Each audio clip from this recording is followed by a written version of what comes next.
For some time, Arisha and Thorgal were settled in a peaceful village, where Thorgal helped the other men work the fields. They used Thorgal's horse to carry loads. His friend Caleb, one of the men, had a daughter named Shania, who liked Thorgal. When they came to the village, she tried to approach him and help with his horse, but her father scolded her and told her to go with the other 15-year-old kids to unload the cargo. During this peaceful time, Arisha became pregnant, and she and Thorgal were very happy together in the village.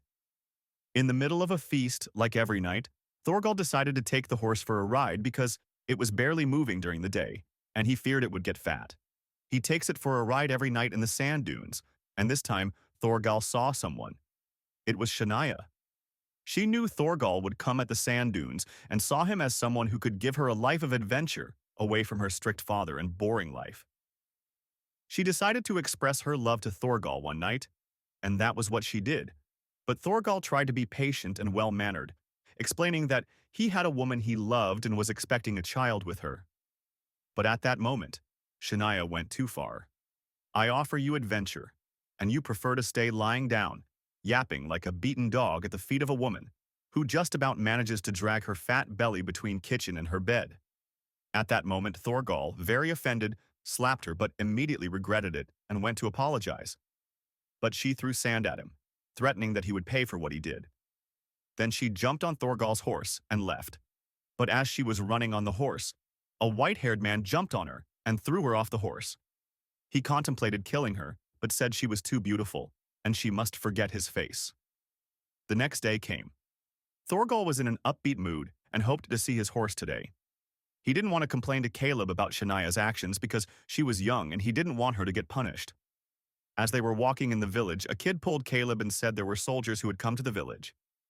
These soldiers were asking for an escaped prisoner with white hair, the same white-haired man who threw Shania off the horse. But nobody had seen him except Shania, who claimed to have seen the person. She said that last night she saw the white-haired man, but she claimed he wasn't alone. He had an accomplice who gave him a horse, and that accomplice was none other than Thorgal Eggerson. Thorgal was shocked. The villagers were shocked. But the soldiers immediately jumped to grab him, and Thorgal fought back. He took a horse to run away. The soldiers followed. Thorgal was cunning in facing these soldiers, but he was still shot in the head with a spearless arrow, which knocked him out. He was taken to a galley. On this galley was the son of Sharder, the great and fearful king. Thorgal was sent on board in chains and asked where the white-haired man was. But Thorgal had no idea what to say except to curse them. In response, the king's son put his wild cat, a cheetah, to kill him. But in a fierce duel, Thorgal was able to strangle the cheetah. He swam to the shore in hopes of escaping, but ran out of energy and fainted. Ewing, the general who served King Shardar for some mysterious reason, was able to protect Thorgal from King Shardar's son. He put Thorgal to work, chained. In the face of yet more abuse, Thorgal arose to defeat this new evil man, almost killing him.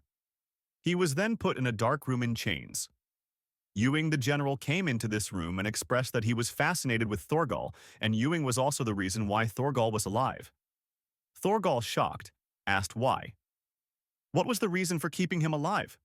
The response was that he wanted to meet an ally with the white-haired man, with Galathorn, in order to overthrow King Shardar and become the new leaders.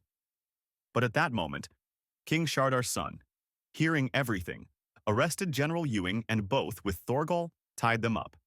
Now it was his turn. Drunk and talentless, he tried to kill them with arrows, but he just missed his mark. And General Ewing was not surprised at all, as he remarked to Thorgal about his lack of skills. At that moment, as Thorgal was praying and another arrow was about to be shot, someone shouted, "Vikings!" Viking Drakars were after King Shardar's tax-collecting ship, but the ship was too much faster. In a quick moment, Ewing offered Thorgal peace between each other in order to work together to survive this attack, and he agreed. They went under the deck and convinced all the slaves to stop pushing so the ship stopped, and the Vikings came to fight the soldiers so they could be liberated or at least escape by swimming. The Vikings came aboard and killed anyone in their way. The leader of the Vikings, Yoren the Bull, went down the deck and saw Thorgal, and Thorgal rejoiced with him. Yoren was the owner of the new ship, and he told Thorgal that he was now the king of the Northmen because Gandalf the Mad had died.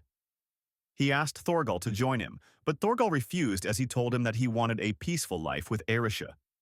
Thorgal left for the village, but in the sand dunes, he walked on corpses of the villagers. Thorgal was puzzled. What had happened? What was going on? He went over the dune and saw the village burned to a crisp. Thorgal was shocked. He ran for the village. He ran for Arikia in hopes she was still alive. He got there and saw Ewing. He told Thorgal that he was responsible for the destruction. He wanted to make Thorgal ally with him, so he hired mercenaries to come and destroy the village and take Arisha, his wife, as a way to manipulate Thorgal into joining him. But Arisha managed to flee him, and she did the dreadful thing, kill herself. Thorgal was destroyed. He asked for just one opportunity to kill him. And Ewing agreed. He said that one of them must die.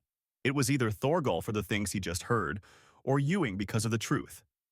Confused, Thorgal asked what truth.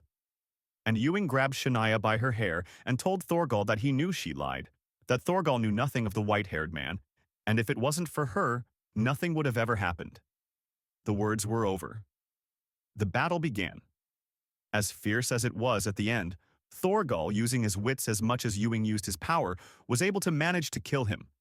Shania approached Thorgal and bowed down to him and asked to be killed by Thorgal, but Thorgal refused and said, "No, Shania, you will have to live to bury all the dead. They are yours." And so ends the story of Thorgal and the Black Galley. And with this, we end the second chapter of Volume 2 and Volume 2 altogether. See you in the next volume as we continue the story of Thorgal.